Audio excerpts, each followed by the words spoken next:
মিছিল করে গিয়ে মনোনয়নপত্র জমা দেন রামনগর কেন্দ্রের উপনির্বাচনে বাম প্রার্থী রতন দাস। এদিন নিজের দলের এবং কংগ্রেস নেতা কর্মীদের সাথে নিয়ে তিনি এলাকা ঘোরেন। এরপর সদর মহকুমা শাসক অফিসে রিটার্নিং অফিসার বিপুল দাসের কাছে মনোনয়নপত্র দাখিল করেন।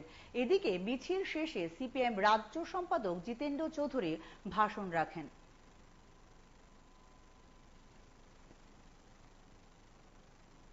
রামনগর বিধানসভা কেন্দ্রের উপনির্বাচন যে হবে, সেখানে ভারতের কমিউনিস্ট পার্টি মার্ক্সবাদী ত্রিপুরা রাজ্য কমিটির অন্যতম সদস্য প্রাক্তন বিধায়ক রতন দাসকে সেখানে সিপিআইএম এর তরফ থেকে মনোনীত করা হয়েছে।